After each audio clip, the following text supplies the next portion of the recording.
Hey guys, welcome to Farmers and Distillers. My name is Chef Capo. And today we're going to get some ingredients from our Founding Farmers Market and Grocery. We're going to teach you guys how to cook at home. Times are tough, things are crazy, we got masks on, but we can still make delicious food and I'm here to teach you how. So today we're going to do a little bit of fried chicken. Who doesn't love fried chicken? The most important thing in your fried chicken, if you have the time, you want to brine your chicken, which is a style of marination. So we'll make a simple brine today just using salt and water. And you're gonna wanna leave that chicken in the brine for at least 12 hours, ideally overnight. You've got the time, put it in the fridge, cover it up, make sure it's nice and cold. It's gonna make your chicken nice and seasoned and flavorful for the next day. Once you've pulled your chicken out of the brine, you're gonna dry it off, put it on a dinner plate, get all your ingredients ready. So here we have just some simple all-purpose flour. Everybody's got that in their pantry. And we've got a whole bunch of array of different spices and seasonings. This is a great time to take advantage of all those things you've got in your pantry that you didn't know what to do with. Get creative, have some fun. We have a little garlic salt, we've got some kosher salt, black pepper, paprika, cumin. Doesn't matter. Get creative, have fun. Take all of your seasonings, take your flour, and just start adding them in. Again, use your best judgment. If you like it a little spicy, add a little cayenne. If you don't like it as spicy, but you kind of want that pepper flavor, use some paprika, black pepper, salt. And we're just gonna give that a nice mix. The more seasoned your flour, the better your chicken's gonna be. And if it doesn't come out exactly how you thought it would, then you make it a little bit different next time, right? But the fun part is getting creative, trying it out, take advantage of the time. We're all home right now. We're taking care of our families. We're being safe. We're staying quarantined. Take advantage of your time. Get a little chefy. Get a little creative, right? All right. Our flour is ready. Our chicken is ready. It's been dried off. Just going to grab some regular oil, whatever oil you have at home, vegetable oil, vegetable shortening. If you've got peanut oil and there's no allergies, no problem. What you do want to stay away from, though, is you want to stay away from olive oil. The smoke point's a little bit too high, and it's going to end up burning your chicken. I'm using a shallow pan here. We have deep fat fryers here in the restaurant, but we want to teach you how to make it at home, so we're going to do it as if we were home. Once your oil is nice and hot, you're going to temp your oil. You want your oil to be at about 350 degrees. If you don't have one of these digital thermometers, and you have an old school reading one, that's fine. And if you don't have one at all, you can get them on Amazon. They're really not that expensive. And you just kind of put the tip in and you take the temp. Obviously, we just started this, so it's going to take a little bit for us to get ready. So in the meantime, I'll clear my area off, make sure I have everything where I want it, and we'll start to dredge our chicken. Chicken's already come out of the brine. We've got a half a chicken here. It doesn't really matter what you've got. If you like drumsticks or thighs, you can do that. If you only like breasts, not a problem. Here we have a drumstick thigh combo as well as a nice big breast. So we're gonna put that in our flour. We're gonna give that a nice dredge. You wanna make sure that flour is nice and coated everywhere. And you wanna pound that in there so that the flour adheres to the moisture that the chicken has. And it's going to help create this really nice crust. If you're using chicken breast and you've got the tenderloin attached still, make sure you get both sides of the tenderloin. You want that flaky crust to be all over and even. Pack it down. And this is actually a secret for frying chicken.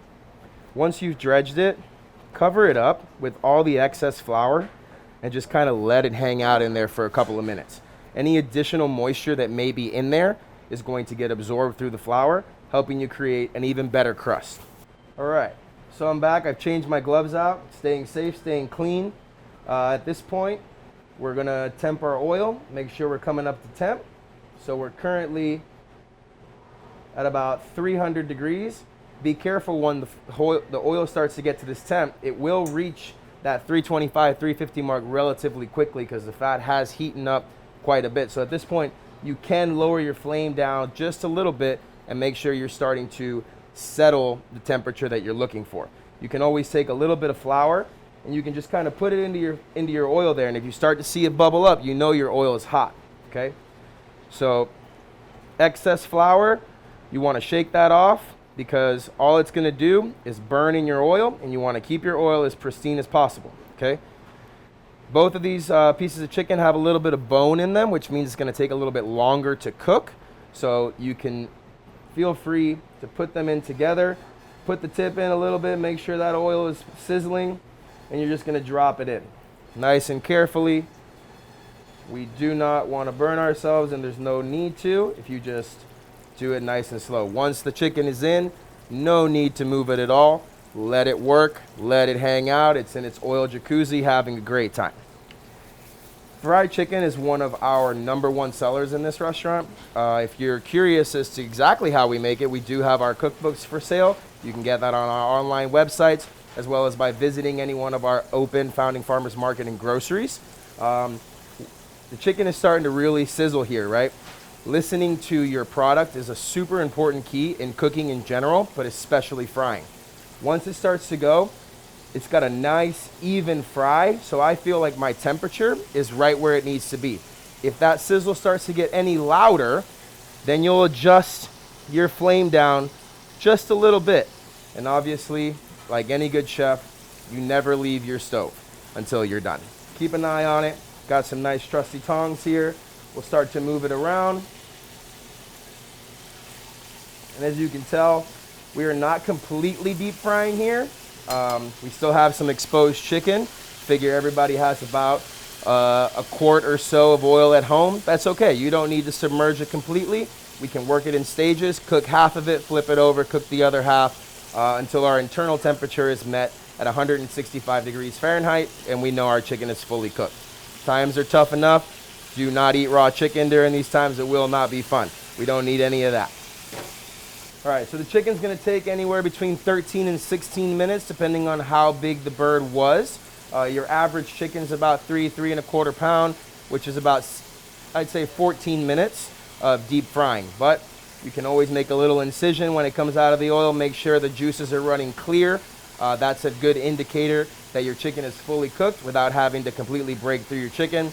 One of the best parts about fried chicken is being able to bite into it, have that nice crispy juicy chicken, and not have to worry about whether or not it's cooked on the inside. So clear juices running through is where you're at. We're gonna come back in about 10 minutes when this chicken's ready. We'll see you soon. Okay guys, so we are moments away from pulling out our fried chicken. I've adjusted the temperature down to about a medium low for the last couple of minutes to ensure that we stay nice and crispy, that heat is penetrating through the chicken, and we're not overcooking it. Feel free to kind of move this around in different angles if a part of the chicken has not yet been fully submerged in the oil, right? And so one of the reasons that we only do a single coating of flour, one, it's the integrity of the chicken, so the chicken speaks for itself. You do get that crispy skin, but the chicken is a superstar. Feel free to double dredge if you'd like to, if you wanted to use flour, egg, and then flour again. A lot of people like that buttermilk. You can do flour, a little bit of buttermilk soak, and then back in the flour. All that does is it creates a little bit more of that floury crust, which also means you need to cook it at a lower temperature, because if not, the outside will burn before the inside is cooked. So in this case, single dredge, perfectly golden brown, crispy, juicy, tender chicken.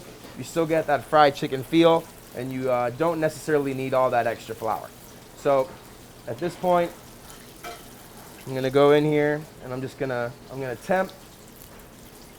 When you temp, you're gonna pull it out of the oil, otherwise you may get a false read, and you're just gonna get the temperature of the oil. So right now, we're at about 135 degrees, so we're about another minute, maybe 2 minutes. Keep it going, keep it rotating, make sure your color's nice and even. You can adjust your flame to make sure that more heat is penetrating versus extreme heat, which is just causing additional caramelization, which you don't necessarily need at this stage. All right, guys, so we're gonna temp this bad boy again. Take it out of the oil. We're temping the fattest part to make sure that that is the area that is fully cooked. And we're currently at 167 degrees, which is perfect. So we'll take that guy out. Take the dark meat out. Turn your oil off. When you're cooking at home, you take your pan, slide it to the back of your stove top, pretend it doesn't exist. It's gonna take about an hour to cool down properly. All right, folks, well, here you have it. Beautiful, crispy fried chicken. Fried chicken can be one of those things that's just a little bit intimidating, but hopefully with this video, it becomes a little bit more accessible and easy for you to make at home. Please continue following us and tuning into our social media at Founding Farmers. Come and visit us for curbside market and grocery at our opening and participating stores, catering, curbside to go at all of our locations, our retail, our cookbooks. Stay tuned with us. We're here, we're open, we're ready to serve you. Stay safe, stay home as much as you can, and eat delicious fried chicken. Thanks again.